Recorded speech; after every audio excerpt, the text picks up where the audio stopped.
Praise the Lord, जय मसीह की। आज का जो हमारा अध्याय है वो मत्ती रचिता 4 अध्याय है।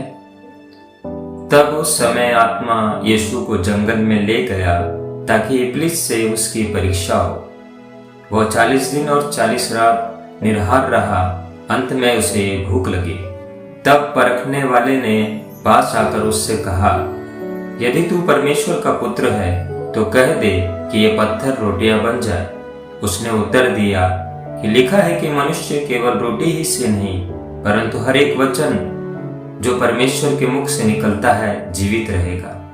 तब इब्लीस उसे पवित्र नगर में ले गया और मंदिर के कंगारों पर खड़ा किया और उससे कहा, यदि तू परमेश्वर का पुत्र है तो अपने आप को नीचे गिरा दे, क्योंकि लिखा है कि वह तेरे विषय में अपने स्वर्गदूतों को आज्ञा देगा और वे तुझे हाथों हाथ उठा लेंगे, कहीं ऐसा ना हो कि तेरे पाँव में पत्थर से ठेस लगे। यीशु ने उससे कहा, यह भी लिखा है कि तू प्रभु अपने परमेश्वर की परीक्षा ना कर। फिर शैतान उसे एक बहुत ऊंचे पहाड़ पर ले गया और सारे जगत का राज्य और उसका वैभव दिखाकर उससे कहा, यदि तू गिरकर मुझे प्रणाम करे तो ये मैं सब कुछ तुझे दे दूंगा। तब यीशु ने उससे कहा, हे शैतान, दूर हो जा, क्योंकि लिखा है कि तू प्रभु अपने परमेश्वर को प्रणाम कर और केवल उसी की उपासना कर। तब शैतान उसके पास से चला गया और देखो, स्वर्गदूत आकर उसकी सेवा करने लगे।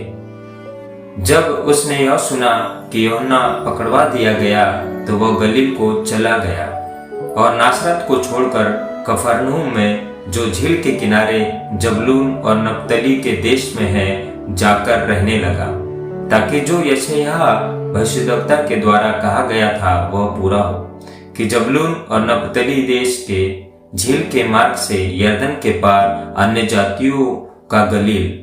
जो लोग अंधकार में बैठे थे उन्होंने बड़ी ज्योति देखी, और जो मृत्यु के देश और छाया में बैठे थे उन पर ज्योति चमकी। उस समय से यीशु प्रचार करने और यह कहने आरंभ किया कि मन फिराओ, क्योंकि स्वर्ग का राज्य निकट आया है। उसने गलील के झील के किनारे फिरते हुए 2 भाइयों अर्थात शिमोन को जो पतरस कहलाता है और उसके भाई अंद्रियास को झील में जाल डालते देखा, क्योंकि वे मछुए थे। और उसने उनसे कहा, मेरे पीछे चले आओ तो मैं तुमको मनुष्य को पकड़ने वाला बनाऊंगा। वे तुरंत जाल छोड़कर उसके पीछे हो लिए और वहां से आगे बढ़कर उसने और 2 भाइयों अर्थात जब्दी के पुत्र याकूब और उसके भाई यूहन्ना को अपने पिता जब्दी के साथ नाव पर अपने जालों को सुधारते देखा और उन्हें भी बुलाया।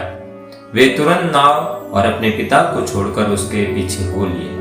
और यीशु सारे गलील में फिरता हुआ उनकी सभाओं में उपदेश करता और राज्य का सुसमाचार प्रचार करता और लोगों की हर प्रकार की बीमारी और दुर्बलता को दूर करता रहा। और सारे यहूदिया में उसका यश फैल गया और लोग सब बीमारों को, जो नाना प्रकार की बीमारियों और दुखों में जकड़े हुए थे और जिनमें दुष्ट आत्मा थी, और मिर्गी वालों और झूले के मारे हुए को उसके पास लाए और उसने उन्हें चंगा किया। और गलील और दिकापुलिस और यरूशलेम और यहूदी से और यरदन के पार से भीड़ की भीड़ उसके पीछे हो ली। आमीन।